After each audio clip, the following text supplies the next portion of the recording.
Course से related discuss भी नहीं किया था। ऑनलाइन पे है कोई ऐसा जिसकी आज पहली क्लास हो?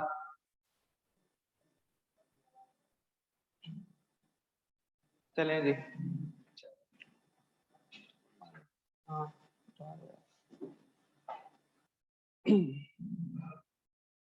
शुरू करें।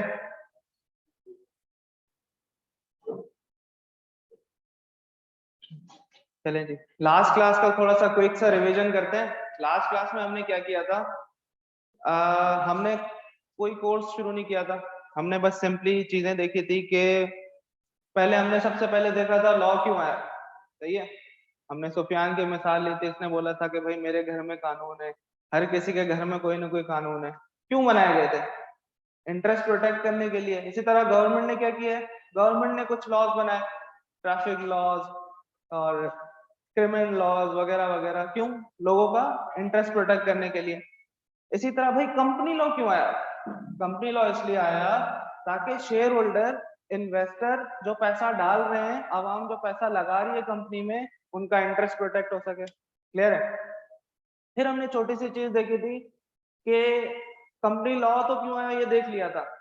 कंपनी लॉ है क्या हमने ये देखा था। कंपनी कहाँ से आई हमने थोड़ा सा ब्रीफ सा वो देखा था, बैकग्राउंड देखा था। अच्छा, हमने डेफिनेशन डिस्कस की थी कंपनी की। सही है, याद है ना? दो चीजें थी। A company mean which is formed and registered under the company that और द कंपनी लॉ। सही है। हमने बोला था कि भाई फॉर्म और रजिस्टर्ड के बीच में कौन सा लफ्ज था? एंड। सही है। लॉ की जबान में अगर एंड है तो दैट मीन्स ये दोनों कंडीशन होना लाजमी है, फॉर्म एंड रजिस्टर्ड। अच्छा, और जब फिर हमने नीचे की लाइन में उसमें देखा था, उसमें क्या था? कंपनीज एक्ट और the company law. That means के दोनों में से कोई एक भी हो तो चलेगा, कंपनी बन जाएगी। फिर हमने देखा था कि भाई लॉ क्या है। कंपनी की डेफिनेशन तो देख ली थी ना। फिर हमने देखा था कि भाई लॉ क्या है। लॉ में मैंने एक नंबर लिख दिया था, याद है? कौन सा नंबर था? 1913, गोरों का कानून, पाकिस्तान बनने से पहले। उस वक्त भी जो कंपनी रजिस्टर्ड हुई थी, क्या उस वक्त कंपनी है ना? वो भी लॉ है। लॉ कहता है 1913 का जो कानून है वो भी लॉ है। सही है। 1984 का जो ऑर्डिनेंस है वो भी लॉ है। इसके अलावा 2016 का ऑर्डिनेंस है वो भी लॉ है। अच्छा, और कंपनीज एक्ट 2017 जो चल रहा है लॉ की डेफिनेशन के हिसाब से, वो भी लॉ है। ठीक है। फिर इसके अलावा हमने एक चीज देखी थी, शेयर होल्डर और मेंबर। ठीक है। हमने देखा था कि भाई दो कार्टून आ रहे थे ना, याद है? हमने बोला था कि शेयर होल्डर बनना है क्या करो? शेयर खरीद लो। ठीक है। अगर मेंबर बनना है तो, हाँ, हमने बोला था मेंबर जो है एक ब्रॉडर टर्म है। ठीक है। शेयर होल्डर बनने का एक तरीका, शेयर खरीद लो। अच्छा, मेंबर बनना है। वीडियो गायब हो गई। वीडियो आ रही है? वीडियो आ रही है? कंफर्म करो जल्दी तो आगे बढ़े। चलें जी, सही है, आ रही है। अच्छा, फिर हमने देखा था कि मेंबर बनने के लिए एक से ज्यादा तरीके भी हो सकते हैं। सही है। शेयर होल्डर बनना है, शेयर खरीद लो। मेंबर बनना है, शेयर खरीद लो तो भी बन जाओगे, लेकिन और भी चीजें हैं। ठीक है। अभी कल की क्लास में इंशाल्लाह वो हम डिस्कस करेंगे। अच्छा जी, आगे बढ़ते हैं। अब हम क्या कर रहे हैं? ऑफिशियली हम जो हमारा पहला चैप्टर है हमने डिस्कस की थी, कोर्स आउटलाइन 12 चैप्टर से। तो आज हम पहला चैप्टर शुरू करने जा रहे हैं। ठीक है।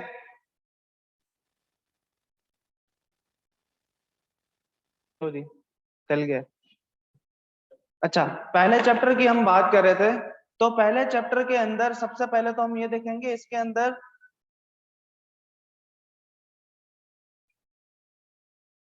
टॉपिक्स कौन कौन से हैं। सही है। इसके अंदर हमारे पास 5 टॉपिक्स हैं।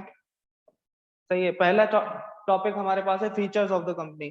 फिर डेफिनेशन है, टाइप्स हैं, अथॉरिटीज हैं और एसोसिएशन, नॉट फॉर प्रॉफिट और registration of company. That means के ये 5 चैप्टर्स करेंगे जो अगली 3-4 क्लासें हमारी लगेंगी इस चैप्टर के अंदर। तो ये चैप्टर कंप्लीट होगा। आज हम शुरू करने जा रहे हैं फीचर्स ऑफ कंपनी से। सही है। तो ये मैं चीजें क्यों बता रहा हूँ शुरू में, हमने जैसे लास्ट क्लास में डिस्कस किया था कि हमने जो स्ट्रेटेजी बनाई है, चीजों को हम स्कैटर्ड नहीं करेंगे, उसको एक ऑर्गेनाइज्ड वे में लेके चलेंगे ताकि हमें पता हो कि हमारे कोर्स में है, जैसे अभी बच्चा चैप्टर पढ़ लेता है ना, ठीक है, अब चैप्टर पढ़ लेता है यार, चीजों पे कंट्रोल नहीं होता, मतलब पता नहीं होता कि यार अभी ये मैंने कर लिया है तो मेरी कौन सी चीज कवर हो गई है। जैसे मैंने ग्रेड डिस्कस की तो मैंने बता रहा था कि तुम लोग जब ये चैप्टर कर लो तो तुम देखना कि मेरी ये ग्रेड कवर हो गई है, मेरी ये ग्रेड कवर हो गई है, दैट मीन्स कि इतने मार्क्स हो गए हैं। इसी तरह हम चैप्टर्स को भी तोड़ रहे हैं टॉपिक्स में, ताकि तुम लोगों को पता हो कि ये टॉपिक हो गया तो मेरा ये चैप्टर खत्म हो गए हैं, इतने टॉपिक हुए तो आधा हो गया। सही है।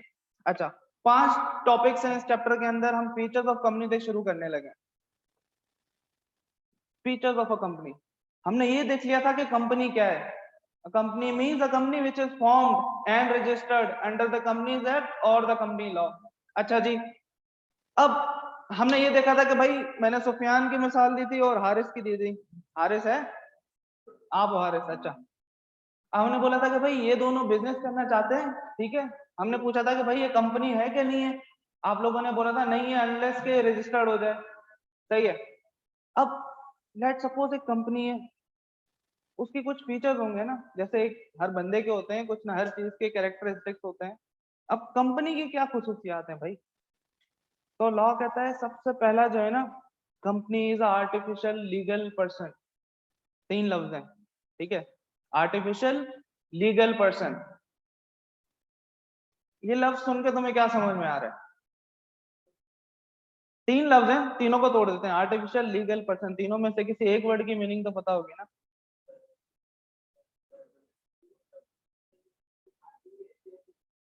सही है। लीगल इसने बोला कि कानूनी हैसियत। सही है। पर्सनल, पर्सन मतलब शख्स, बंदा। सही है। इसने बोला कि जिसकी नेचुरल पर्सन ना हो। आर्टिफिशियल है, दैट मीन्स के नेचुरल नहीं है, असली नहीं है। ठीक है भाई, मतलब ये सुफियान की ऐसी नहीं होगा कि भाई मतलब कंधे पे हाथ डाल के बोल रहे हो कि हाँ भाई कंपनी कैसी हो, तो वो नहीं है। दैट मीन्स कि कंपनी पर्सन है, एग्जिस्ट करती है, दिखेगी नहीं, फिजिकल एग्जिस्टेंस नहीं है, आर्टिफिशियल पर्सन है। समझ आ रही है बात? हफ्सा हमारी बहन कह रही है कि सेपरेट एंटिटी है, बिल्कुल उसी पे आ रहा हूं मैं। आर्टिफिशियल पर्सन दैट मीन्स कि फिजिकली नहीं है, दैट इसका मतलब ये भी नहीं है कि एग्जिस्ट नहीं करती, उसका वजूद है लेकिन आर्टिफिशियल है। तो लॉ कहता है, लॉ की नजर में क्या है, कंपनी एक आर्टिफिशियल लीगल पर्सन है। सही है। आर्टिफिशियल दैट मीन्स कि यार उसको आप ये नहीं बोल सकते कि भाई बोर हो रहे हो, हाँ भाई मेरी कंपनी, तुमने खाना खाया, बातें नहीं कर सकते उससे। सही है। कंपनी से तुम बातें नहीं कर सकते, एग्जिस्टेंस नहीं है लेकिन लीगल पर्सन है। अच्छा, इसको हम एक और चीज कहते हैं लॉ की नजर में ना, एक कॉर्पोरेट जार्गन है ये, डॉक्ट्राइन ऑफ कॉर्पोरेट पर्सनालिटी। ठीक है।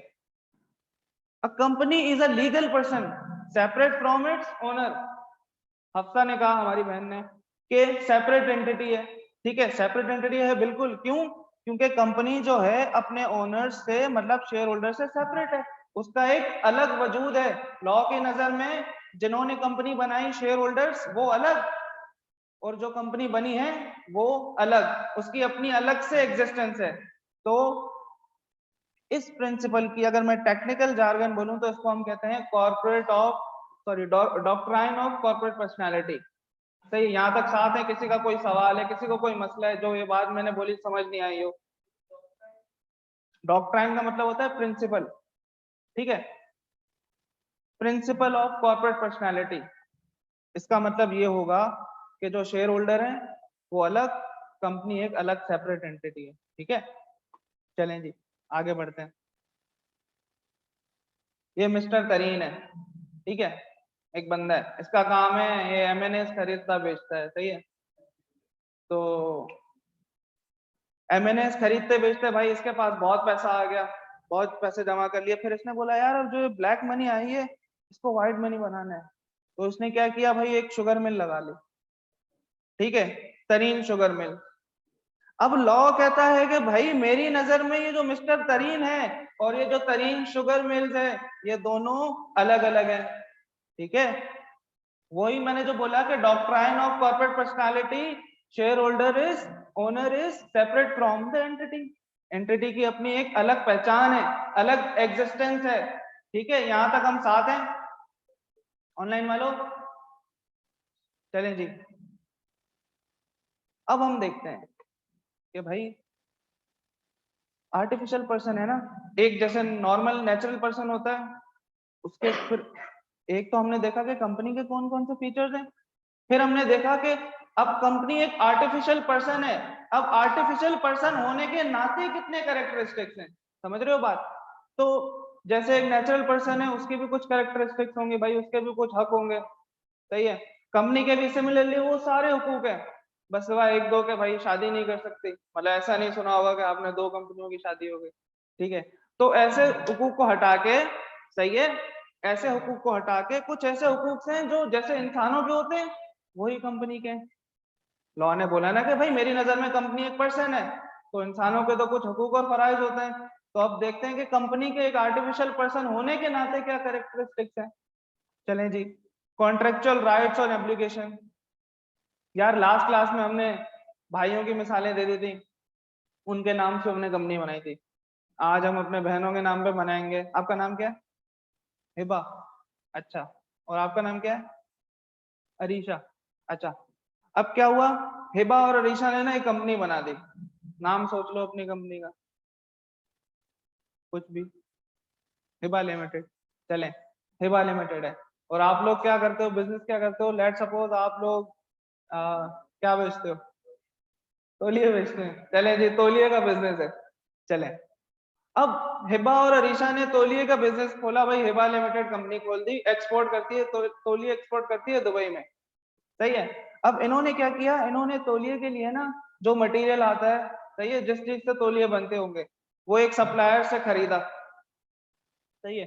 अब मुझे एक बात बताओ, ये जो तौलिए के लिए सप्लायर से मटेरियल खरीदा, उसका कॉन्ट्रैक्ट हुआ होगा, कुछ एग्रीमेंट हुआ होगा, ठीक है। अब वो एग्रीमेंट कंपनी के नाम पे हुआ, सही है ना। ऐसा तो नहीं है, ऐसा तो नहीं है कि हिबा ने अरीशा ने बोला नहीं भाई एग्रीमेंट तो मेरे नाम पे होगा जो भी हो जाए, नहीं। अगर सप्लायर आपको इनवॉइस भेजेगा, ठीक है, उसने मटेरियल भेज दिया, आपने भाई तौलिया बनाने शुरू कर दिए।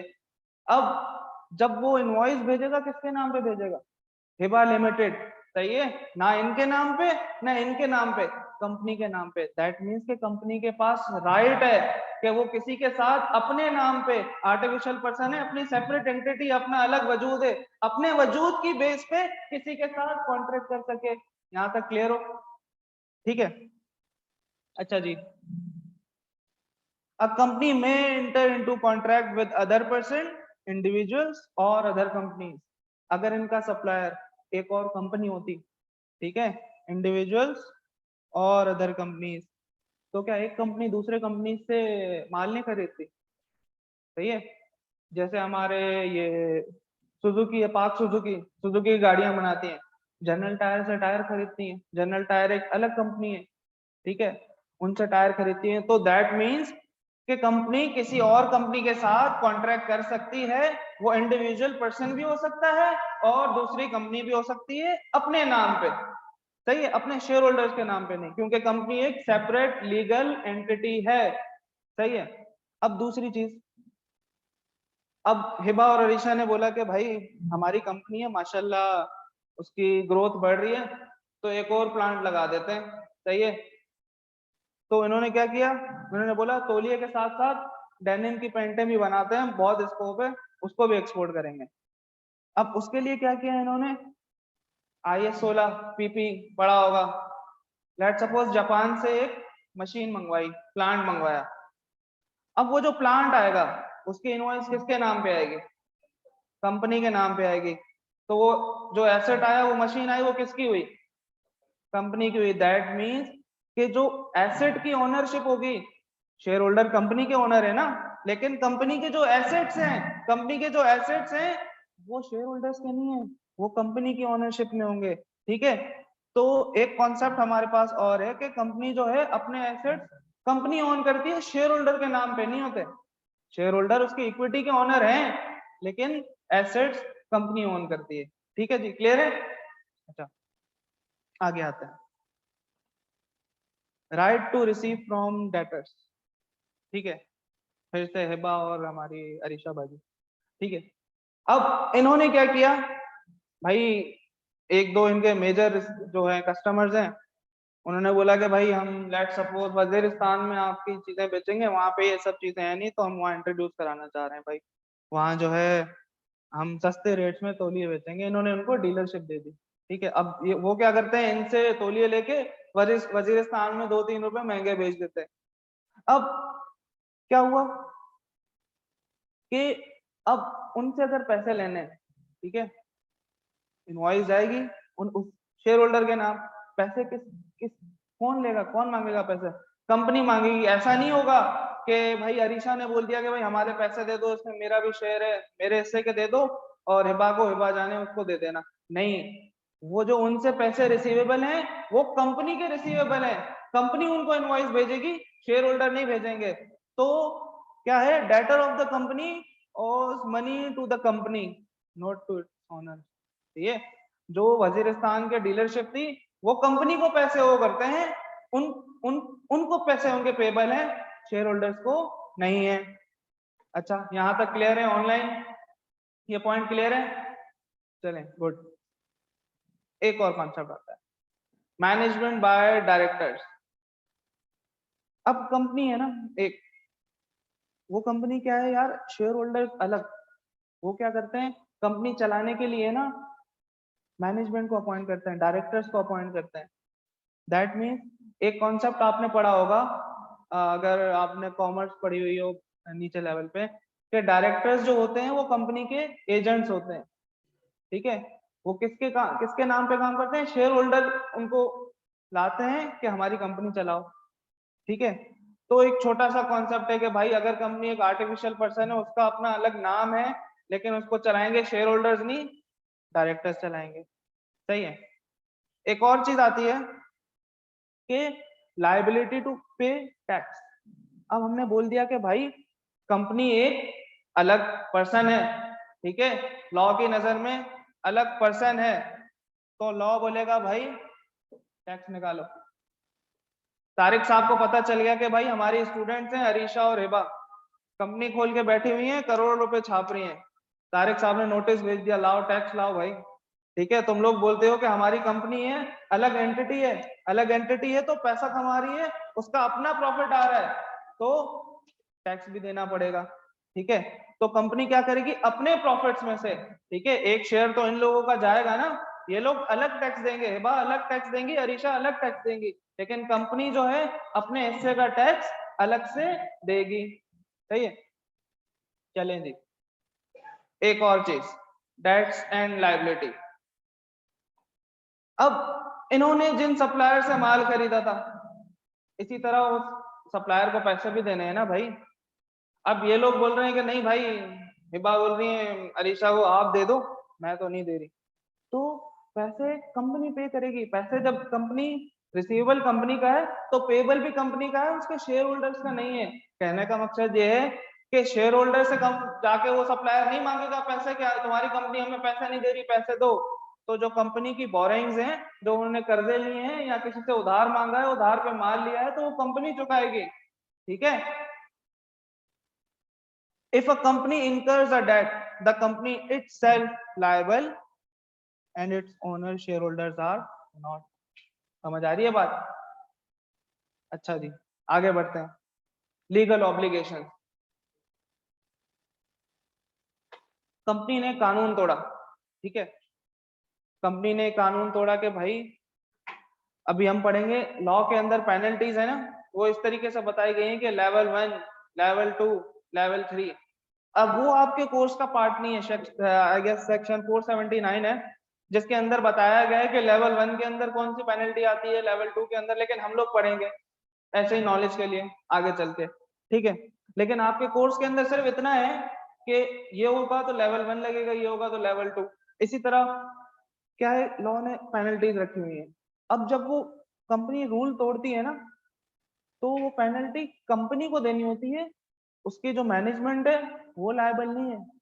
मैनेजमेंट लायबल नहीं है कि भाई कंपनी मैनेजमेंट बोलेगी आप लोगों की गलती है, आप लोग दो, वो लोग अपने घर से लाके पैसे नहीं देंगे। ठीक है, पर्सनली लायबल नहीं है। और पार्टनरशिप में क्या होता था, हम लोग देखते थे कि जो पार्टनरशिप पार्टनर्स बनाते थे वो जॉइंटली एंड सेवरली लायबल होते थे। ठीक है, अलग अलग तो होते थे, लेकिन उनकी पूरी फर्म के नाम पे वो लोग भी होते थे। तो कंपनी में ऐसा नहीं है, कंपनी में नहीं है। मेंबर्स जो हैं, अगर कंपनी ने उधार लिया, नहीं दे पाई, कंपनी चुकाएगी, मेंबर जिम्मेदार नहीं है। चलें जी, if a company breaks the law, it is usually the company itself that is liable, although there are circumstances in which owners or its officer, mainly director, may be responsible।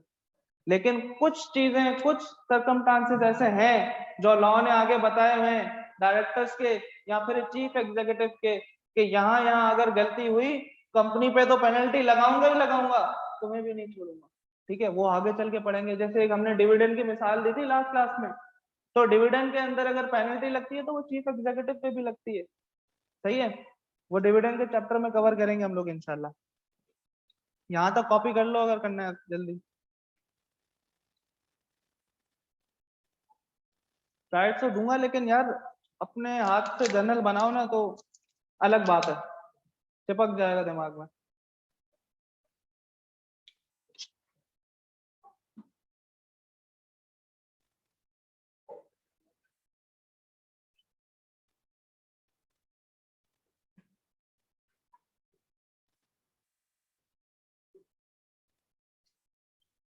मुजफ्फा, वो उस पे chief executive पे लगती है, वो dividend का जब आएगा ना चैप्टर, तो हम उसमें डिस्कस करेंगे ये चीज। सही है।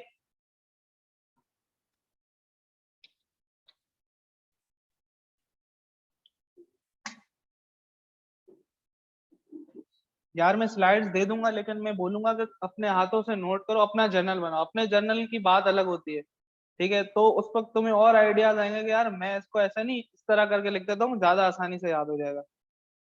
स्लाइड तो मैं दे दूंगा क्लास के बाद।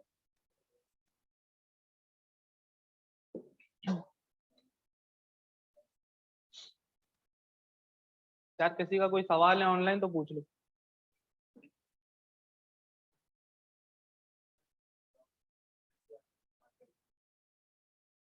कौन सी? हाँ, इसमें नहीं आ रही, वो आगे आएगी। वो अभी हम क्या पढ़ रहे हैं, फीचर्स ऑफ अ कंपनी। पहला फीचर पढ़ा आर्टिफिशियल पर्सन। अब आर्टिफिशियल पर्सन होने के नाते कितने फीचर्स हैं, ये वो हैं, उसका फर्दर ब्रेकअप है। ठीक है, तो अभी तक ओवरऑल जो कंपनी का फीचर है वो पहला ही हुआ है, आर्टिफिशियल पर्सन। लिमिटेड लाइबिलिटी अलग से फीचर है, अभी आएगा, उसके अंदर देखेंगे। चलें जी, आगे बढ़े। चले,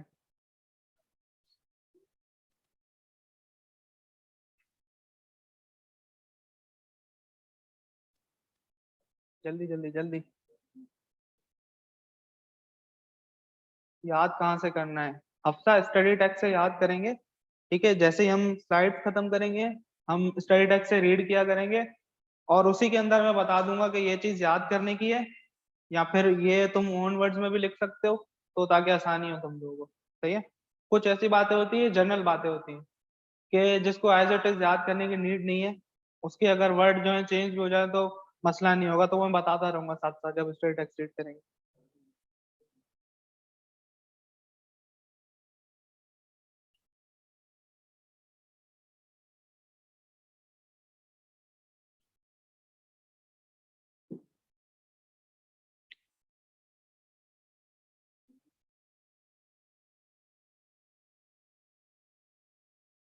यार सुबह की क्लास में तुम लोगों को क्या होता है आने में?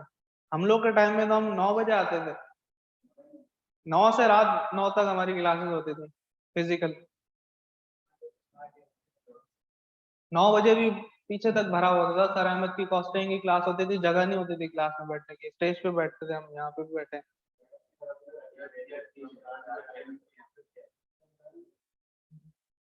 रोजे में तो मौत हो जाएगी तुम लोगों की। यार देखो, रमजान जाया नहीं करना। इस टाइम में बच्चे ज्यादा फेल होते हैं, अगर तुम लोग रिजल्ट देखोगे ना, तो वो इसीलिए होते हैं कि रमजान एक तो गया, रात में पढ़ेंगे, सुबह में पढ़ेंगे, रोजे में नहीं पढ़ा जा रहा। इस तरह पूरा महीना, अगर 4 महीने में से एक महीना निकल गया तो बचा क्या? फिर उसके अलावा आपकी वो बड़ी ईद भी आएगी, और फिर मुहर्रम भी आएगा इस टाइम में, तो ये चीजें देख लेना।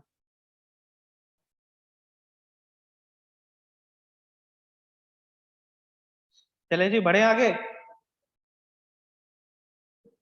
हो गया। चलो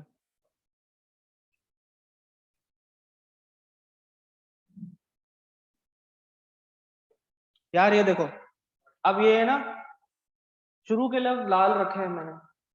मैं अगर मेरी किताब मेरे पास होती तो मैं लेके आता, जो मेरी लॉ की किताब थी स्ट्रेट एक्ट जिससे मैं पढ़ता था, तो मेरी किताब ना आप लोगों को यूं रंग बिरंगी दिखती पूरी। मेरे थ्योरी के पेपर नहीं रुकते, इसलिए नहीं रुकते क्योंकि यार उसकी कुछ ट्रिक्स होती हैं थ्योरी पढ़ने की ना। अब हमने पढ़ तो लिया, मैंने तुम लोग को बोला था कि जब क्लास से जाओगे तो दिमाग में चिपका के भेजूंगा, अपनी तरफ से बस थोड़ा सा रीड कर लेना, याद हो जाएगा। तो थ्योरी के अंदर सबसे इंपॉर्टेंट चीज ये होती है कि चीजों को समेटना, सही है, चीजों को कंसाइज करके रखना। मैं क्या करता था कि जहां भी ज्यादा हेडिंग्स होती थी ना, तो मैं क्या करता था यार, कोशिश करता था उनका ना कोई ऐसा लफ्ज बना दूं कि मुझे याद हो जाए कि इधर इतनी हेडिंग्स थी। वरना अक्सर ऐसा होता है ना कि हम भूल जाते हैं। ये चीज मैं इंटर से करता हुआ आता था, सी में भी अप्लाई किया मैंने, मतलब रिजल्ट्स मिले। इस तरह होता क्या था, दूसरे दोस्तों की चीजें मिस हो जाती थी कि इस पेज पे ये है, ठीक है, लेकिन एक चीज मिस हो गई। अब जैसे यहाँ पे 7 कॉन्सेप्ट हैं, ठीक है, जरूरी नहीं है जो मैं बता रहा हूँ फॉलो करो ये वाली चीजें, लेकिन कर लोगे तो मतलब चीजें कंसाइज रहेंगी। मैं किस तरह से पास हुआ हूँ मैं वो चीजें शेयर कर रहा हूँ, ठीक है। ऊट पटांग सी लगती हैं, लेकिन एज फार एज आपका पर्चा पास हो रहा है, किसको मसला है, सही है। अब क्या है देखो, ये है ना, मैंने क्या किया, इसमें से एक वर्ड बना दिया, कुछ भी, कोई सर ना पैर होगा उस वर्ड का, लेकिन होगा क्या, एटलीस्ट मुझे याद होगा कि अब भाई इधर CORDLML, कोड LML, 7 हेडिंग्स है। मतलब आज की क्लास में इस कॉन्सेप्ट के अंदर हमने 7 चीजें पढ़ी थी। जब मैं रिवाइज कर रहा हूँ तो मुझे खुद ब खुद आएगा भाई यार 7 चीजें थी। Contractual rights, ownership of assets, right to receive money, debts and liabilities, सही है। एक और चीज क्या हुई, लीगल ऑब्लिगेशन, फिर क्या है, मैनेजमेंट बाय डायरेक्टर्स, याद हो रही है चीजें, लाइबिलिटी टू पे टैक्स, खुद ब खुद चिपक गई। चीजें तुम्हें फनी लगेंगी ये, लेकिन एज फार एज यार अगर मेरे दिमाग में चीजें बैठ रही हैं तो क्या है, मसला है कोई, सही है। मैं मतलब इस तरीके से, अगर तुम लोगों को कुछ और समझ आ रहा हो ना, ऑब्वियसली ये चीज मतलब पढ़ाई से रिलेटेड तो नहीं है, लेकिन किसी भी सब्जेक्ट में, खास तौर पे बिजनेस लॉ अगर कोई दे रहा है ना, तो ये चीज तुम्हें बहुत हेल्प करेगी। पार्टनरशिप नेगोशिएबल के हमारे टाइम पे बहुत बड़े बड़े चैप्टर्स होते थे, अब का मुझे कोर्स का पता नहीं है, तो उसके अंदर भरमार होती थी हेडिंग्स की। मैं क्या करता था, इस तरह के वर्ड्स बना देता था, मतलब मुझे फिर टिप्स पे होती थी चीजें, सही है। चीजें खुद से तो लिख सकते हो, कहीं कहीं लिखेंगे वो मैं बताऊंगा, लेकिन जहां जहां याद करना है तो हम आसानी से याद नहीं करें। लोग बोलते हैं ना मुश्किल होता है लॉ, तो नहीं यार, आसान करके पढ़ेंगे इंशाल्लाह, सही है। चलें जी, अब इसको मैंने फिर इधर जोड़ दिया है, CORD याद करने के लिए आप लोगों के। तो एक और चीज एक और कहानी, सही है। ये पैराग्राफ है, हर कंपनी को, क्या लिखा है, हर कंपनी को हक हासिल है कि वो कारोबार करे, मना है, नहीं मना ना। और जो माल वो उधार पे लेके बेच रहा है उसके पैसे रिकवर भी करे और पे भी करे, सही है। और डायरेक्ट कंपनी को डायरेक्टर चलाते हैं, लेकिन सारे एक्सेस कंपनी के नाम पे होते हैं, और डायरेक्टर की जिम्मेदारी है कि वक्त पे टैक्स पे करें और लॉ पे चलें, लॉ को फॉलो करें, ठीक। अब मैंने ये क्यों लिखा है, सही है। अब ये एक और ट्रिक है चीजों को दिमाग में कहानी बना के रखने की, ये एक और ट्रिक है जो मैं फॉलो करता था। ये छोटी सी चीज मैं इसलिए बता रहा हूँ ताकि आगे तुम इस तरह की चीजें यूज करते करते करते पूरा लॉ याद रखना। ये आज की जो भी हमने पढ़ी है चीज, सारी कैरेक्टर से इस पैराग्राफ के अंदर वो है, सही है। हर कंपनी को हक हासिल है, मैंने ऐसे ही बैठे बैठे बनाई। कॉन्ट्रेक्चुअल राइट्स एंड ऑब्लिगेशन, सही है, उधार पे लेके बेच रहे हैं, रिकवर करें, right to receive money from debtors and debts and liability pay करें। कंपनी को डायरेक्टर चलाते हैं, लायबिलिटी टू पे टैक्स, वो क्या करेंगे, टैक्स पे करें और लॉ पे चलें, लीगल ऑब्लिगेशन, ठीक है। जरूरी नहीं है ये, दोबारा बता रहा हूँ, लेकिन इस तरह की छोटी छोटी सी स्टोरीज बना के रख दो, उसको जो समझ आ रही हो वैसे चीजें दिमाग में छपने लगेंगे, सही है। चलें जी, पहला फीचर हमारा हो गया है। उससे रिलेटेड एक सवाल है, 5 नंबर का सवाल है। मिस्टर तरीन is a rich man who with his other rich friends formed a new company. Tareen Sugar Mills Limited, which is engaged in the production of sugar. Mr. Tareen has appointed your firm, the Farig Law Firm, as their advisor. आप लोगों को advisor रखा है उन्होंने, सही है? Farig Firm. You being the advisor of the company, briefly explain the concept of doctrine of corporate personality to Mr. Tareen and other members of the company. 5 minute दे रहा हूँ, इंटराप्ट करो.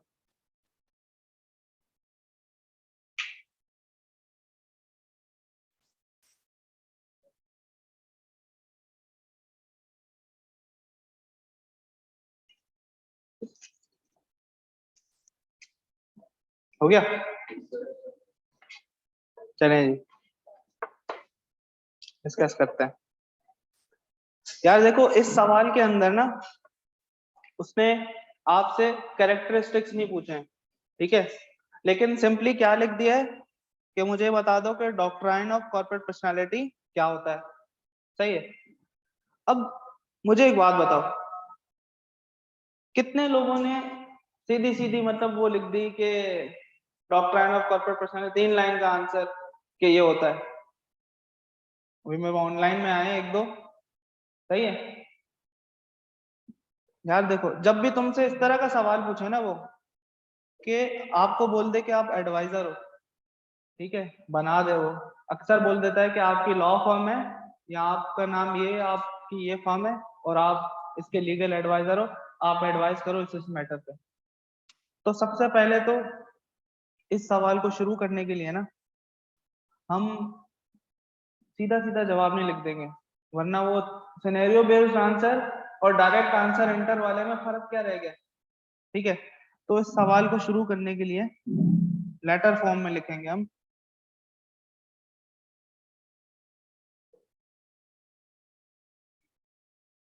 मेंबर्स. ठीक है. अगर सवाल में लिखता कि डायरेक्टर आपसे एडवाइस मांग रहे हैं, ठीक है, तो आप लिख दे के डियर डायरेक्टर. ठीक है. उसने ऐसा नहीं बोला, उसने बोला है कि जहांगीर सॉरी तरीन और दूसरे मेंबर. सही है. वो एडवाइस मांग रहे हैं, तो वो कौन है? मेंबर्स हैं. ठीक है. तो हमने बोल दिया कि भाई डियर मेंबर्स. सही है. फिर हमने कुछ लाइंस लिख दी कि भाई being the adviser of your company we would like to advise you on the following matter. ठीक है. ये लिख दिया हमने. फिर क्या किया हमने? सीधा सीधा इसको बता दिया कि doctrine of corporate personality means share holder owners are separate from the company और the company is a separate legal entity. That means फिर वो सारी कैरेक्टरिस्टिक इसके साथ लिंक की, उसको भले हेडिंग डाल के नहीं लिखना, ऐसे ही लिख दी कि भाई वो कॉन्ट्रैक्ट में भी जा सकती है. ठीक है. वो अपने नाम पे एसेट खरीद सकती है, अपने नाम पे इनवॉइस भेज सकती है, अपने नाम पे कर सकती है और अपने प्रॉफिट में से टैक्स पे करेगी. पहले उसको बताना है कि उसका मतलब क्या है, अब बताना है कि वो बन गई. ठीक है. तो अब अपने नाम पे ये काम कर सकती है. सिंपल सा सवाल था. फिर आखिर में तुम्हें इसको बस एंड कर देना है कि योर एडवाइजर फारिग, जो भी नाम हो. अक्सर नाम नहीं बोलता तो क्रॉस लगा देना बस, एक्स एक्स. सही है. या एबीसी जरूरी नहीं है, लेकिन एक है ना चीज, इस चीज से तुम्हारी चीजें लिंक होंगी, एक प्रेजेंटेशन आएगी यार, एग्जामिनर के ऊपर एक इंप्रेशन आएगा कि यार लड़का तैयारी करके आया है. सही है. वरना तुम सवाल उठाओ, आईकैप के सजेशन आंसर होते हैं ना, वो फॉलो करने के नहीं होते. वो सिर्फ इसलिए होते हैं कि भाई यहाँ से पूछा था, वो रेफरेंस देता है एक तरह से कि ये वाले आंसर इसका इधर से आया था, इसका आंसर मैंने यहाँ से दिया हुआ है. भाई एक बंदे ने यही टाइप कर दिया है पूरा, being the adviser of sugar limited the फारिग. अच्छा लिखा है. अच्छा, मैंने तुम लोगों को बोला था कि मैं साथ साथ बताऊंगा कि कौन सी चीज ऐसी है कि हमें याद करनी पड़ेगी, लेकिन कौन सी चीज ऐसी है कि जो हम चला लेंगे अपनी वर्डिंग में, मसला नहीं होगा. तो फीचर्स ऑफ द कंपनी जो पूरा टॉपिक है ना, ये ऐसा टॉपिक है जिसका एज इट इज रट्टा लगाना लाजमी नहीं है. सही है. जिसकी अंग्रेजी अच्छी नहीं है वैसा याद कर ले, लेकिन जो लिख सकता है थोड़ा बहुत रीजनेबल, तो उसको याद करने की जरूरत नहीं है. हम अपनी एनर्जी सेव करेंगे, याद करने की जो शक्ति है उसको जाया नहीं होने देंगे. सही है. बचा के रखेंगे ऐसी चीजों पे जहां यूज हो। मैं खुद बताता चलूंगा साथ साथ के भाई इस पे लंबी नहीं करनी, इस पे लंबी नहीं करनी, इसको पक्का कर लेना, इसको ये कर लेना, ताकि हम लेस एफर्ट के साथ ज्यादा काम की चीजें हमारे पास समेट के रखें अपने पास। सही है। तो इसी तरह की छोटी छोटी ट्रिक्स भी बताता रहूंगा कि यहाँ ज्यादा हेडिंग्स है, इस तरह से याद कर लेना। इधर 7 कॉन्सेप्ट है, अगर याद करना है, समेटना है चीजों को, इस तरह से कर देना। 1 पेजर समरीज तो मैं वैसे ही दूंगा। सही है। जब चैप्टर खत्म होगा 1-2 पेज की समरी होगी, एक एक टॉपिक की 1 पेज की समरी होगी, वो तो दे दूंगा, वो रेडी है, स्ट्रेट एक्स के सीक्वेंस में ही है वो भी। चलें जी, अब हमारा पहला फीचर खत्म हुआ है। सही है, आर्टिफिशियल लीगल पर्सन, और उसके फिर सब फीचर। दूसरी चीज है ट्रांसफर ऑफ ओनरशिप। मुझे एक बात बताओ, पहली क्लास में हमने डिस्कस किया था, ये तो लेटर हो गया, हाँ बिल्कुल ऐसा ही है, एडवाइस हमेशा लेटर फॉर्म में ही जाएगी। अब कोई एडवाइजर होगा, प्रोफेशनली बात कर रहा हूँ, किसी से एडवाइस मांगोगे तो वो क्या मतलब चिपका के थोड़ी देगा, मतलब एक फॉर्म में आएगा ना, एक लेटर फॉर्म में आएगी। तो हम कोशिश करेंगे कि हम अपने आंसर भी उसको ऐसा प्रोफेशनल लुक दें। सही है। अच्छा, ट्रांसफर ऑफ ओनरशिप, हमने पहली क्लास में बात की थी। ओनरशिप कैसे आती है कंपनी की? एक कंपनी की ओनरशिप लेनी है शेयर लेके, बिल्कुल, शेयर खरीद के। शेयर क्या होता है? पार्ट ऑफ द इक्विटी, उसका सबूत शेयर सर्टिफिकेट होता है। सही है। अब एक कॉन्सेप्ट है कि शेयर जो है क्या वो ट्रांसफर हो सकते हैं? सही है, हो सकते हैं ना भाई। मेरे वालिद के पास है, मुझे गिफ्ट में दे दिए, या इनहेरिटेंस में आए, ठीक है, या मैंने किसी को बेच दिए। बहुत सारे तरीके हैं ट्रांसफर करने के। तो एक तरीका तो ये है कि मैं सेल कर दूं, एक तरीका तो ये है गिफ्ट कर दूं। सही है, यहाँ जायदाद में आ गए, विरासत में आ गए, इनहेरिटेंस में आ गए। सही है। Without seeking any approval from the owner. सही है। पार्टनरशिप की मिसाल लेते हैं, 5 पार्टनर्स हैं, ठीक है, एक पार्टनर चाह रहा है कि मैं जा रहा हूँ, मेरी जगह किसी और को दे दो। क्या ऐसा हो सकता है जब तक वो 4 पार्टनर अग्री ना हो? नहीं हो सकता। अब कंपनी पे आते हैं, एक कंपनी है, 5 लाख शेयर होल्डर्स हैं, ठीक है, 5 लाख शेयर होल्डर्स हैं। तुम्हारे पास भी उस कंपनी के शेयर हैं, सुफियान के पास भी हैं, मेरे पास भी हैं। मेरे पास थे, सुफियान को चाहिए थे, सुफियान ने बोला मुझे बेच दो, मैंने बेच दिए सुफियान को। तो क्या मैं वो 4,09,98 उनसे पूछूं? नहीं। तो कंपनी का एक और फीचर है कि जो ओनरशिप है वो ट्रांसफर हो सकती है। ट्रांसफर कैसे हो सकती है? आप सेल से भी कर सकते हो, गिफ्ट से भी कर सकते हो, इनहेरिटेंस से भी कर सकते हो। उसके लिए बाकी शेयर होल्डर का अप्रूवल लेना लाजमी नहीं है। अच्छा, ओनरशिप होती क्या है? शेयर्स। शेयर क्या होते हैं? Portion of equity. शेयर खरीद कौन सकता है? नेचुरल पर्सन, लीगल पर्सन, बिल्कुल पढ़ के आया लड़का यार। Any legal person can own shares in a company. Legal person बोला है उसने, सही है, लीगल पर्सन। अब इसके अंदर 2 तरह के पर्सन आएंगे, अभी हमने पढ़े। लीगल पर्सन के अंदर एक आपका आएगा आर्टिफिशियल और नेचुरल। अब मुझे एक बात बताओ कि क्या एक कंपनी दूसरे कंपनी के शेयर्स खरीद सकती है? सही है, खरीद सकती है ना। एक क्या इंसान दूसरी कंपनी के शेयर खरीद सकता है? तो आर्टिफिशियल पर्सन और नेचुरल पर्सन दोनों खरीद सकते हैं। अच्छा, अब शेयर ट्रांसफर, क्या वो शेयर ट्रांसफर हो सकते हैं? हो सकते हैं, बिल्कुल। अब अगर शेयर ट्रांसफर होंगे तो वो खाली शेयर ट्रांसफर नहीं होंगे, उस शेयर के साथ जो जो राइट्स जुड़े हैं वो भी उसके साथ ट्रांसफर हो जाएंगे। सर कौन से राइट्स हैं? शेयर लिए तुमने, क्या मिलेगा? डिविडेंड मिलेगा। तुमने बेच दी, अब किसको मिलेगा? दूसरे बंदे को मिलेगा। Exactly exactly।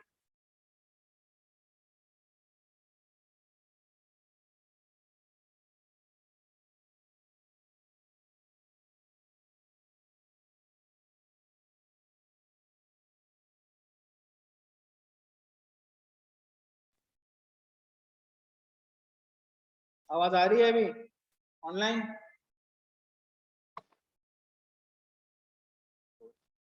सही है ना? ओके, इसके करीब हो गए, बोलना पड़ेगा।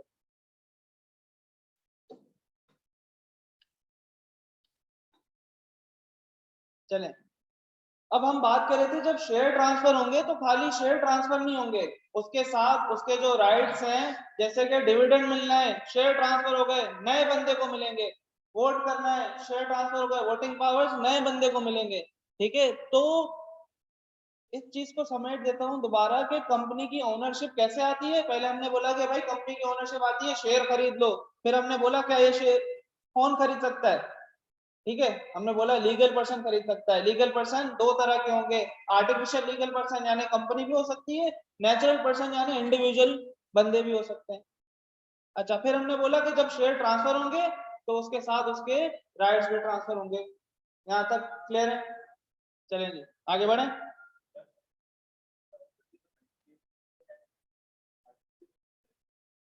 यार वो पब्लिक सेक्टर कंपनी में आएगी। ठीक है, अभी हम उसके ऊपर नेक्स्ट जो हमारी क्लास है टाइप्स ऑफ कंपनी, जो मैंने बोला था दूसरा टॉपिक है, उसके अंदर ये सारी चीजें आएंगी तुम्हारी। सही है, पब्लिक सेक्टर कंपनी में हो जाएगा वो जो तुम बोल रहे हो।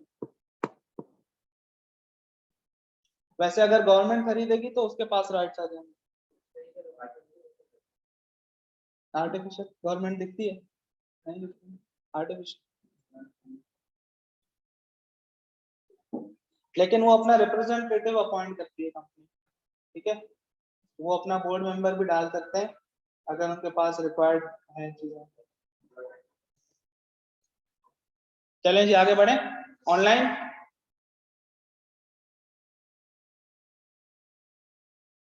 नहीं नहीं नहीं नहीं नहीं, वाइंडिंग अप पे नहीं जाओ, वाइंडिंग अप पे नहीं जाओ नवीद। मैं सिर्फ सिंपल इतना रख रहा हूँ कि कंपनी का एक कैरेक्टरिस्टिक है कि उसकी जो ओनरशिप है वो ट्रांसफर हो सकती है। ओनरशिप शेयर्स बेच रहा हूँ इसका मतलब ये नहीं है कि कंपनी बंद हो रही है। ठीक है, शेयर बेचने से कंपनी के चलने या न चलने पे कोई ताल्लुक नहीं है, कोई असर नहीं पड़ेगा। सही है, अभी आ रहा है, आगे आ रहा है, ये कॉन्सेप्ट भी आ रहा है। परपीचुअल सक्सेशन क्या मतलब है इस लफ्ज का? तुम्हारा नाम क्या? तला? तला नाम है क्या? क्या काम तक चलेगी? परपीचुअलिटी मैथ्स में पढ़ा है, आप कुछ कह रही हैं? हाँ, चले भाई, कहाँ पढ़ा है? एमएफ में कयामत तक चलेगी भाई। अब अगर कयामत तक चलेगी तो अगर मैं इसके शेयर्स बेच दूं, सही है, तुम्हारे पास शेयर थे, अभी शेयर ट्रांसफर का कॉन्सेप्ट पड़ा, कंपनी को कुछ असर होगा? कुछ असर होगा?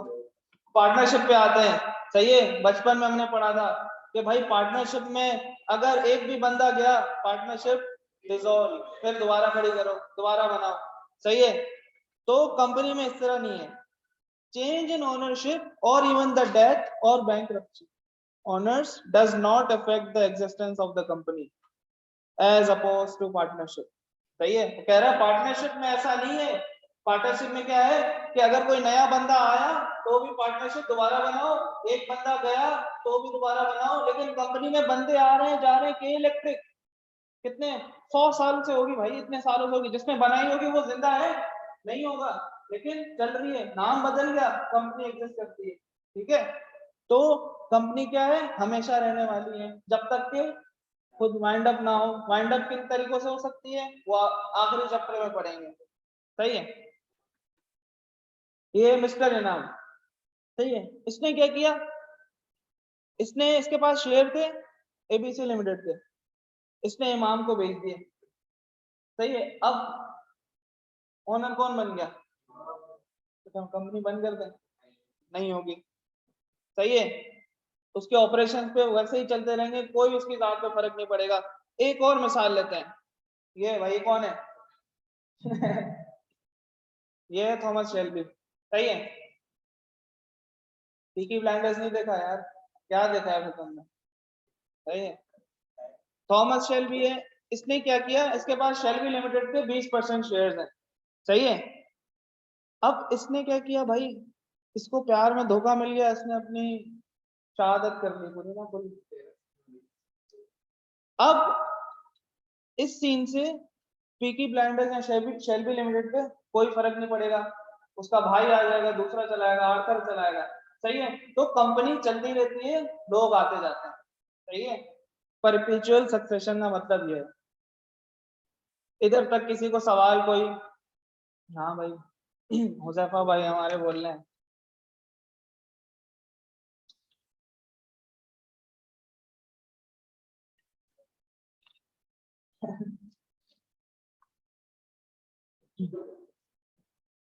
चलें जी, अब एक और कॉन्सेप्ट आता है हमारे पास लिमिटेड लायबिलिटी। कौन पूछ रहा था? अभी कोई पूछ रहा था, हाँ, तुम थे। लिमिटेड लायबिलिटी कॉमर्स में पढ़ा होगा, बचपन में पढ़ा होगा, ये क्या होता है लिमिटेड लायबिलिटी? आप बताएं। कुछ भी। लिमिटेड लायबिलिटी बिल्कुल। और तुम बताओ। ऐसा ही है, सही है। अब लिमिटेड लायबिलिटी का कॉन्सेप्ट ये है, इसको हम पढ़ेंगे 3 हिस्सों में। पहले हम पढ़ते हैं लायबिलिटी ऑफ अ कंपनी।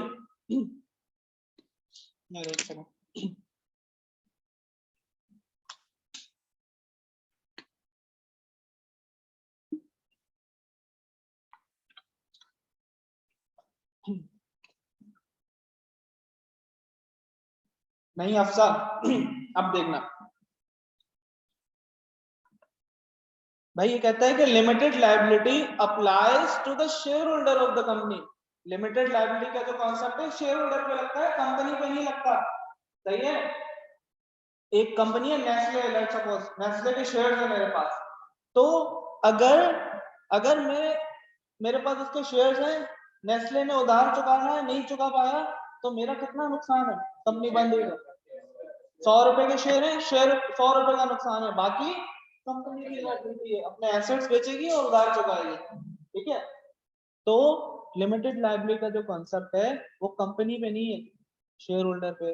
पहले तो इंटर में एक चीज हम पढ़ते थे कि कंपनी की लायबिलिटी लिमिटेड होती है, नहीं भाई, शेयर होल्डर की लायबिलिटी लिमिटेड होती है, गलत पढ़ाया जाता है, बचपन में पढ़ के आ रहे हैं ना। चलें जी, एक और कॉन्सेप्ट है लायबिलिटी ऑफ डायरेक्टर्स। अभी हमने पढ़ा था कंपनी लॉ तोड़ेगी, कौन जिम्मेदार है? कंपनी जिम्मेदार है। तो डायरेक्टर्स की लायबिलिटी क्या है?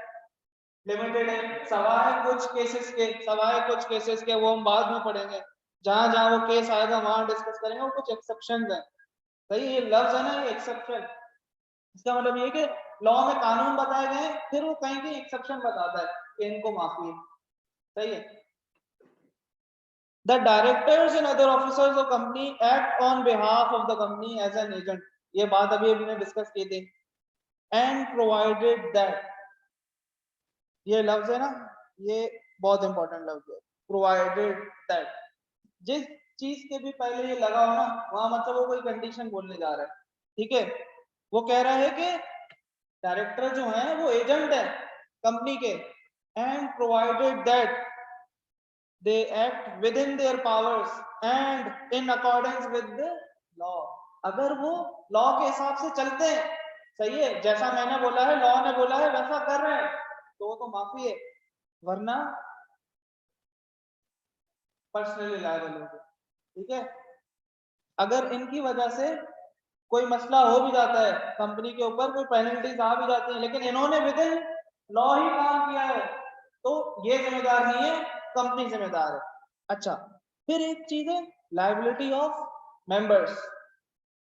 अब ये कहता है कि भाई, हमने एक चीज पढ़ी थी ना, मैंने बोला था फिलहाल ये समझो कि शेयर होल्डर और मेंबर एक ही बात है, दोनों ओनर्स हैं, सही है। अब ये सेम डब्बा इधर भी यही एप्लीकेबल है, सही है। ये जो है मेंबर्स मतलब ओनर्स पे लगता है, कंपनी पे नहीं लगता, सही है। अगर कंपनी लिमिटेड बाय शेयर नहीं है, लिमिटेड बाय गारंटी। अब ये क्या होता है? अगली क्लास टाइप्स ऑफ कंपनीज, उसके अंदर पढ़ेंगे, सही है। कंपनी प्राइवेट भी हो सकती है, पब्लिक भी हो सकती है, लिस्टेड भी होगी, लिस्टेड वो जिसके शेयर्स खरीदते हैं, अनलिस्टेड भी हो सकती है, सही है। बहुत सारी टाइप्स होती हैं, वो अगली क्लास में पढ़ेंगे। तो लायबिलिटी ऑफ मेंबर्स, मेंबर्स की लायबिलिटी भी लिमिटेड है, मेंबर्स की लायबिलिटी भी लिमिटेड है। ऊपर से कोई अगर नुकसान हुआ तो कौन पे करेगा? कंपनी पे करेगी, हम सिर्फ उतना पे करेंगे जितनी हमारी ओनरशिप है, सही है। चलें जी, अब एक चीज है, इस चीज की एक्सेप्शन है, हमने ये पढ़ा ना अभी तक, हमने ये बोला कि भाई मेरे 100 रुपए के शेयर्स हैं, मेरा नुकसान कितना है, 100 रुपए का। लेकिन मैं बोलूँ कि एक केस में ऐसा नहीं होगा। तो ये एक केस में जो शेयर होल्डर है या मेंबर है उसकी लायबिलिटी लिमिटेड नहीं होगी। कौन सा केस है वो केस है पार्टली पेड शेयर्स। सही है। अब एक शेयर है 10 रुपए का, मुझे इशू हुए, मैंने उसको 10 रुपए नहीं दिए, 8 रुपए दिए, 2 रुपए बकाया है।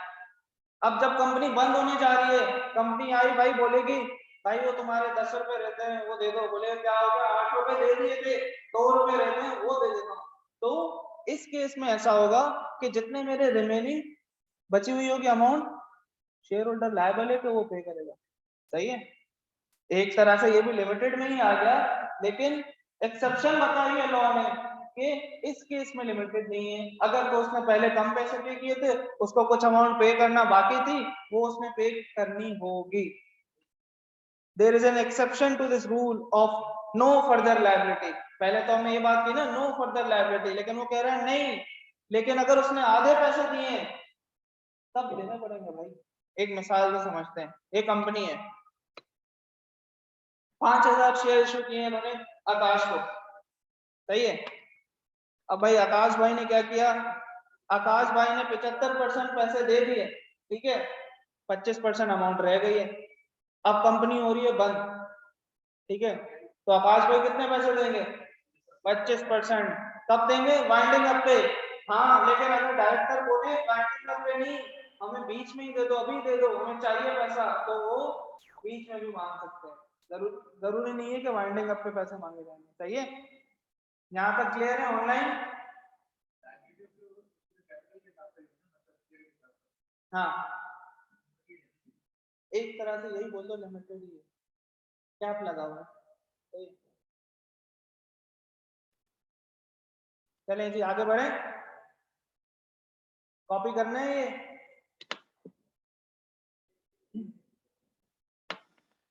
चलें जी, कर रहे हो ना, करो।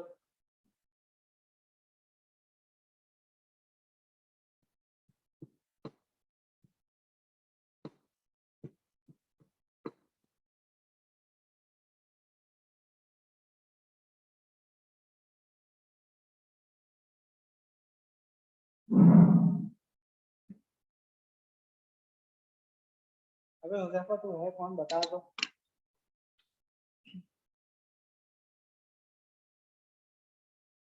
जानते हो उसको?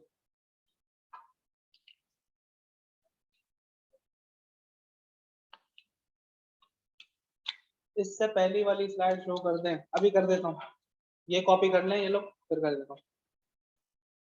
ये हो गया कॉपी, हो गया ना, ले लो पिक्चर। स्लाइड तो वैसे ही दे दूंगा क्लास के फौरन बाद। अफसा क्या रिपीट कर दूं बताओ।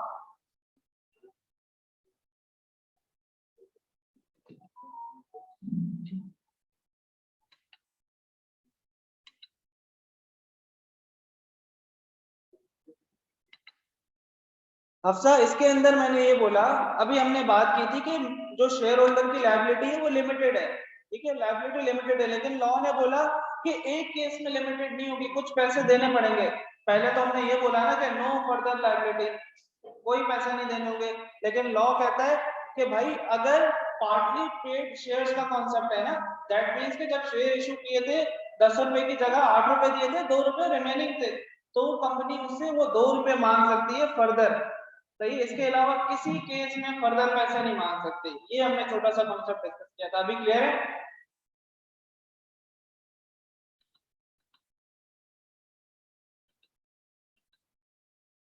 चलें जी, हाउ क्रेडिटर्स आर वांट। सही है। सप्लायर है मेरा किसी भी कंपनी से, जब डील करता है उसको पता है यार, उसको कैसे बताएंगे यार लिमिटेड लायबिलिटी है देख के। सही है। पैसे गए तो तुम्हारे जा भी सकते हैं, उसके लिए क्या है, लॉ ने कुछ कंडीशन बता दूं। लॉ ने कहा है कि जो कंपनी के साथ वर्ड लिमिटेड लगता है, ये मैं उन सप्लायर्स या मैं उन वेंडर्स को बोल रहा हूँ जो उधार दे रहे हैं कंपनीज को कि ये देख लो कि इसकी लायबिलिटी लिमिटेड है। तुम शेयर होल्डर को जाके नहीं बोलना कि भाई तुम्हारी कंपनी पैसे नहीं देगी, लाओ दो, वो नहीं देगा, उसकी लायबिलिटी लिमिटेड है। तो इसके लिए क्या बोलता है लॉ? लॉ कहता है कि भाई तुम प्राइवेट लिमिटेड कंपनी हो तो अपने साथ ब्रैकेट में प्राइवेट लगा के साथ में लिमिटेड लिख दो, ताकि तुम्हारे जो वेंडर्स हैं जिनसे तुम उधार लोगे उनको पता हो कि लायबिलिटी लिमिटेड है। इसी तरह अगर पब्लिक कंपनी है तो तुम सिर्फ लिमिटेड लिखो ताकि वेंडर्स को पता लगे कि लायबिलिटी लिमिटेड है। ये उसी के साथ का ही कॉन्सेप्ट है, लिमिटेड लायबिलिटी।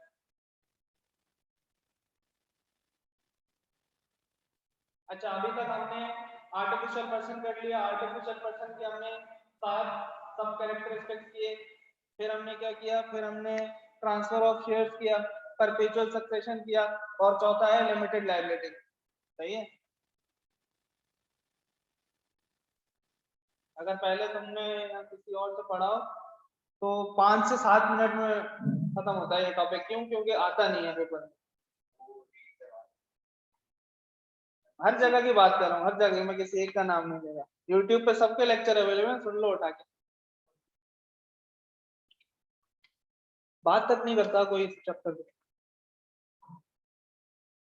क्योंकि अब तक आया नहीं है। सबको लगता है कभी आएगा नहीं।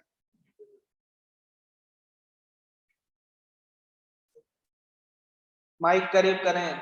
गणेश अभी सही है? चलें जी। अच्छा जी सर, आखिरी हमारा फीचर है law and governance of a company. कि भाई जो कंपनी चला रहे हो उस पे कानून कौन से लगेंगे। ठीक है? रेलेवेंट लॉ कौन सा है हमारा अभी जो चल रहा है? तो कंपनी का एक और कैरेक्टरिस्टिक ये है कि उसके ऊपर कंपनीज एक्ट 2017 लगेगा। सही है? अच्छा जी, मेमोरेंडम ऑफ एसोसिएशन क्या होता है? ये वर्ड सुना है कभी? MOA। पता नहीं है क्या होता है? सुना है? देखो, ये एक ऐसा डॉक्यूमेंट होता है, हमारा चैप्टर नंबर 2 ये है। सही है? हाँ, अब कोई भी कंपनी है ना, वो बिजनेस क्या करेगी, मेमोरेंडम की क्लॉजेस होती हैं। ठीक है? उसके अंदर वो सारी इंफॉर्मेशन होती है कि जो बाहर के स्टेक होल्डर्स हैं, हमारे बाहर के बंदे हैं, जो उस कंपनी में चाह रहे होंगे कि हम इन्वेस्ट करें, तो उनके लिए कुछ ऐसी बातें होती हैं कि जो उनको जानना जरूरी हो कि कंपनी का बिजनेस क्या है, कंपनी लिमिटेड है या अनलिमिटेड है, पब्लिक है, प्राइवेट है, कौन सी कंपनी है, कंपनी का नाम क्या है, सारी क्लॉजेस होती हैं, रजिस्टर्ड ऑफिस कहाँ पे है। तो वो सारी इंफॉर्मेशन इसके अंदर होती है जो एक्सटर्नल स्टेक होल्डर्स के लिए लाजमी होती है। उसको हम कहते हैं मेमोरेंडम ऑफ एसोसिएशन। ठीक है? लॉ एंड गवर्नेंस के अंदर हम पढ़ रहे हैं, दैट मीन्स के ये सारे जो है डॉक्यूमेंट्स लीगल डॉक्यूमेंट्स हैं कंपनी के। Relevant law, companies act, memorandum of association भी लगेगा, और आर्टिकल्स ऑफ एसोसिएशन। ठीक है? अब इसमें और मेमोरेंडम में फर्क क्या है? मेमोरेंडम बोलता है कि भाई इसके अंदर वो सारी इंफॉर्मेशन हैं जो एक्सटर्नल स्टेक होल्डर्स के लिए हैं। आर्टिकल्स क्या है? आर्टिकल बोलता है इंटरनल बायलॉज है, ये कंपनी के अंदर के बायलॉज हैं, ताकि उनकी मैनेजमेंट स्मूथली चल सके। ठीक है? चलती तो कंपनी लॉ के हिसाब से, लेकिन लॉ है ना कहीं कहीं बोल देगा कि ये कर लो या फिर वो कर लो जो तुम्हारे आर्टिकल्स में लिखा है। ठीक है? तो आर्टिकल्स के अंदर इंटरनल बायलॉज होते हैं मेरे। सही है? कॉपी कर लो ये हमारी इसकी आखिरी कैरेक्टरिस्टिक था। अब इसको हम आगे लेके जाएंगे।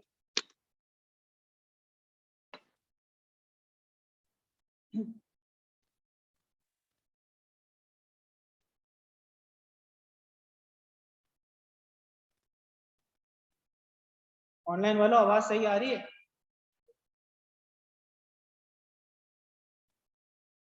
नहीं करीम, हम बुक से याद करेंगे, स्टडी टेक्स्ट से। ठीक है? ये स्लाइड्स भी दे दूंगा। ये मैं इसलिए दूंगा ताकि जब ये सामने रख के याद करोगे ना, बुक के अंदर अलग सीक्वेंस में गिच पिच होके आ रहा होगा। ये मैंने यहाँ पे तोड़ तोड़ के लिखा है, तो इससे भी आसानी होती है याद करने में। ये दे दूंगा मैं।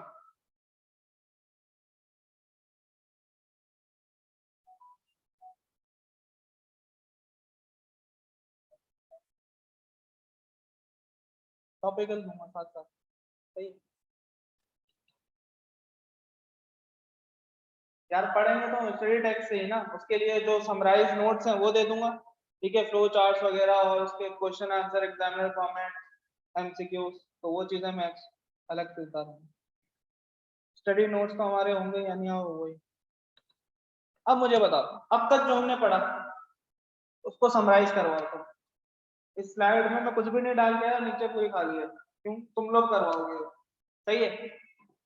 हमने सबसे पहला फीचर कौन सा पढ़ा? आर्टिफिशियल लीगल पर्सन, सही है। उसके अंदर हमने क्या देखा? शेयर होल्डर्स अलग है और कंपनी अलग है, सही है। अब उसके लिए हमने क्या किया था?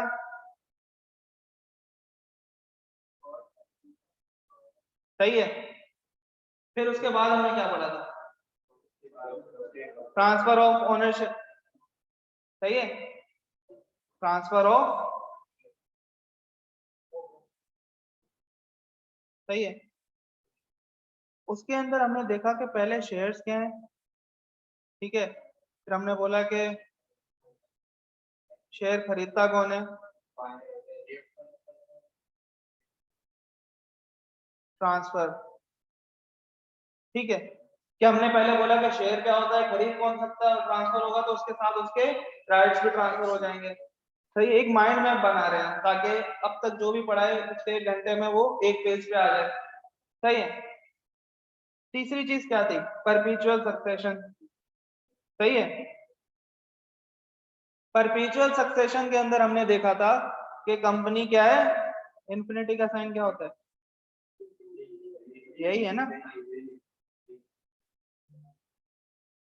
थोड़ा बहुत ऐसा ही होता है, सही है। कंपनी क्या है, इन्फिनिटी है, सही है। फिर हमने क्या देखा?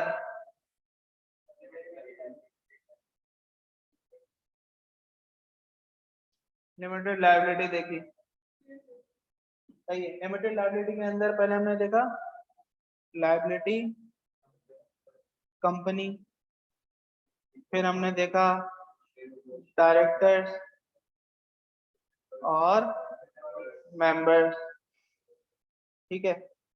लेकिन इस सब की हमने एक एक्सेप्शन देखी, पार्टली पेड शेयर्स, सही है। दैट सॉरी, एक चीज ये है ना, इसकी एक्सेप्शन थी, सही है। अब उसके बाद हमने क्या देखा? लॉ एंड गवर्नेंस, लॉ, सही। हमने पहले देखा कि रेलेवेंट एक्ट कौन सा लगेगा, फिर हमने देखा कि एमओए और एओए। आज की क्लास में जो भी हमने पढ़ा वो बस ये 4 लाइन है, सही है। नहीं नहीं, अभी मैंने बोला था कि जब हम स्लाइड से भी पढ़ेंगे, सही है, स्टेट एक्स तुम्हारे हिस्से का काम है, क्लास में ही करेंगे, ठीक है भाई। पहला टॉपिक है आपका features of the company. Study text के अंदर ऐसे लिखा हुआ है, मैंने डब्बे इसलिए बना के दिए, जब देखोगे तो वो ब्रेक हुई चीज मिलेगी, आसानी से याद होगा, सही है जी। शुरू करें। The liability of a company is not limited only the liability of its members, director and share holders. Yes, बिल्कुल सही है रोहन, यही है। चलें। A soul trader is an individual who owns and run his और हर ओन बिजनेस। सही बात है भाई, कि एक जो एक गली का खोखा है एक ही बंदे का है, वही चलाता है, सही है। The law does not recognise the business, the law recognises only the individual who runs it. सही है। अब जो ये छोटे छोटे बिजनेस होते हैं ना, इनका बिजनेस रजिस्टर्ड नहीं होता, लेकिन वो खुद एफबीआर में रजिस्टर होते हैं, टैक्स दे रहे होते हैं, ठीक है, ऐसा है।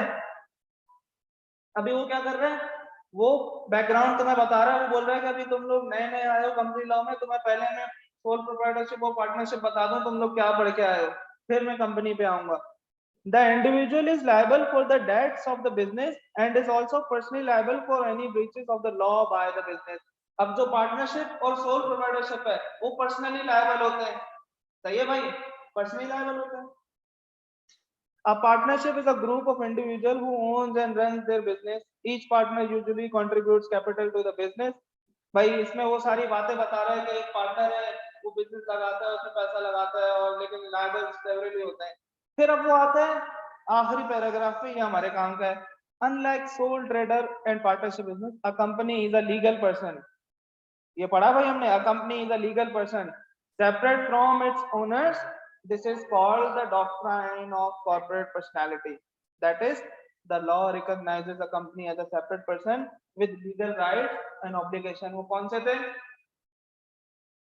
सही है, ये हमने देखा, कॉन्ट्रेक्चुअल राइट्स एंड ऑब्लिगेशन, सही है, debts and liability, ownership of asset, exactly वही लिखा है जो मैंने पढ़ा है। मैंने अपनी जो स्लाइड्स हैं इधर से ही बनाई है, सही है, मैं कोई अलग नोट्स यूज नहीं किए हैं। ऐसा होता है कि अलग अलग नोट से पढ़ाया जाता है, बच्चा याद दूसरे कर रहा हो तो ये इस तरह से होगा कि दोबारा बच्चा जीरो से कर रहा है, सही है। तो मैंने कोशिश की है मैं पढ़ाऊं वही जो स्टेट टेक्स्ट में लिखूं, सही है, ताकि वो सिमिलैरिटी रहे। अच्छा, दूसरा आपके पास आ गया, ये सारे अभी क्या चल रहे हैं, आर्टिफिशियल वाले कैरेक्टरिस्टिक्स चल रहे हैं, सही है। Right to receive from debtors, उधार पे बेचा है वजीरिस्तान वालों को, लेना है कंपनी लेगी, सही है। मैनेजमेंट बाय डायरेक्टर्स, कंपनी चलाता कौन है, डायरेक्टर्स चलाते हैं, सही है। सारी हुई बातें लिखी है, आसान आसान सी, तुम लोग पढ़ो, कोई चीज नहीं समझ में आ रही हो पूछ लेना। Liability to pay tax, a company is personally liable to pay tax on its income. Legal obligation है भाई कि भाई कंपनी लॉ तोड़ेगी तो कंपनी ही देगी पेनल्टीज, जो भी होंगी डायरेक्टर्स नहीं होंगे, सवाए कुछ केसेस के जो हम आगे जाके पढ़ेंगे, सही है। वही एग्जैक्टली वर्डिंग है जो मैंने छापी हुई है तो। अच्छा, ये चीज नहीं थी, हमने ये चीज नहीं पढ़ी है, सही है। अभी मैं बताता हूँ क्यों नहीं पढ़ी। कॉन्सिक्वेंसेस ऑफ सेपरेट पर्सनैलिटी, सही है, separate personality, artificial legal person है, हमने बोला कि ओनरशिप, ओनर्स अलग, कंपनी अलग। दैट मीन्स कि दूसरे अखबार में यही कह रहा था कि कंपनी सेपरेट लीगल पर्सनैलिटी है। अगर सेपरेट लीगल पर्सनैलिटी क्या होगी, वही सारी बातें इसने रिपीट की है यहाँ जो अभी पढ़ के आए हैं कि limited liability of the owners of the business, जो ओनर्स हैं उनकी लायबिलिटी लिमिटेड होगी, कंपनी की नहीं होगी। Separation from ownership from control, that means कि कंपनी डायरेक्टर्स चलाएंगे, सही है, दैट मीन्स कि कंपनी डायरेक्टर्स चलाएंगे। Transfer of ownership and perpetual succession, एक तो ओनरशिप ट्रांसफर हो सकती है और परपेचुअल सक्सेशन है, मतलब हमेशा रहेगी, इन्फिनिटी है, सही है। तो ये वही बातें रिपीट हो रही थी इसलिए मैंने इसको एक्सक्लूड किया। तीसरी हमारी चीज थी ट्रांसफर ऑफ ओनरशिप, इसने फिर यहाँ पे अलग से भी बता रहा है, सही है। तो ये वही सारी चीजें, पहले हमने देखा कि शेयर क्या होता है, सही है, तीन चीजें पढ़ी ट्रांसफर ओनरशिप में, शेयर क्या होता है, खरीद कौन सकता है, और ट्रांसफर ऑफ ओनरशिप होगी किस किस तरीके से होगी, और होगी तो साथ में राइट्स एंड ऑब्लिगेशन भी ट्रांसफर हो जाएंगे, सही भाई। अभी तक कोई ऐसी बात जो नहीं समझ में आई हो, जो मैंने अलग पढ़ाई हो, स्ट्रेट टेक्स्ट में अलग हो, सही है। मैंने कोशिश की है बिल्कुल वही सिमिलर चीजें, इनफैक्ट वर्ड्स भी वही डाला है मैंने। तो पहले मेरे पास पूरा मटेरियल रेडी था, स्टडी टेक्स्ट आप लोगों की रिवाइज हुई, मैंने सारी चीजें दोबारा बनाई हैं। चाहता तो मैं वो वाला यूज कर सकता था, क्योंकि ये वो चीजें, मतलब कि मैंने बोला था ना कुछ टॉपिक्स ऐसे होंगे जो मैं बोलूंगा कि एज इट इज याद करने की नीड नहीं है, लेकिन कुछ टॉपिक्स ऐसे होंगे जिसमें मैं बोलूंगा कि इसको याद करना पड़ेगा, क्योंकि मुझे पता है अगर मैं बोलूंगा नहीं करो तुम लोग वो लिख के आओगे, फिर एग्जाम में कमेंट पढ़ाऊंगा मैं तुम्हें जिसमें उसने लिख के दिया कि बच्चे ने क्या लिखा, इररेलेवेंट लिखा, इनकरेक्ट नहीं बोलता, वो बोलता है इररेलेवेंट लिखा, जिसने लॉ का पूरा मतलब चेंज कर दिया, ठीक है। अच्छा, आगे बढ़ते हैं।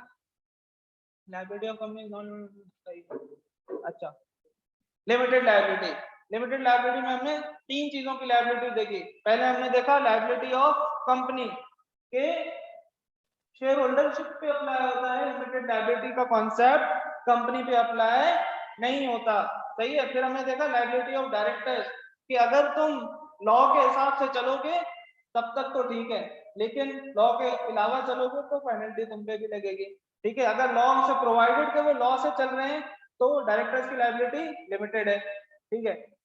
इसी तरह लायबिलिटी ऑफ मेंबर्स के, मेंबर्स क्या है, ओनर्स है, ओनर्स की लायबिलिटी बिल्कुल लिमिटेड है उनकी इन्वेस्टमेंट की हद तक। तो इन शॉर्ट में बोलूं कि शेयर होल्डर्स, मेंबर्स और डायरेक्टर्स की लायबिलिटी लिमिटेड होती है, सही है। अच्छा, फिर हमने बोला कि एक्सेप्शन क्या थी उसकी, उसकी एक्सेप्शन बता रहा है ये रहा, liability of members in partly paid shares, कि अगर पार्टली पेड शेयर्स होंगे, हमने बात की थी कि भाई 8 रुपए का था, 2 रुपए रिमेनिंग थे, टोटल 10 में बेचा था, तो पे कितने करूंगा, बकाया 2 रुपए। तो वो कह रहा है कि पर जो नो फर्दर अमाउंट का कॉन्सेप्ट था वो यहाँ पे रोक देना, उतने पैसे मांगना जितने बकाया थे, वो तुम फर्दर मांग सकते हो। अब वो तुम वाइंडिंग अप पे मांगो या बीच में भी मांग लो, सही है। फिर हमने देखा था कि हाउ क्रेडिटर्स आर वांट, कि जिनसे तुम बिजनेस कर रहे हो ये लफ्ज लिमिटेड चिपका दो ताकि उनको पता हो कि लायबिलिटी लिमिटेड है।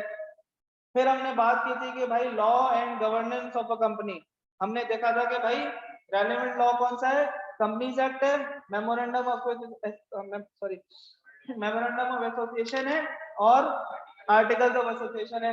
मेमोरेंडम है वो जो एक्सटर्नल स्टेक होल्डर्स की इंफॉर्मेशन है, आर्टिकल्स ऑफ एसोसिएशन क्या है, इंटरनल बाय लॉज है। कोई ऐसी चीज, कोई ऐसी चीज जो यहाँ अलग हो और हमारे स्लाइड्स में अलग हो, किसी को कोई बात नहीं समझ में आई हो, कुछ भी एक भी लफ्ज, एक भी गन दिमाग में हो,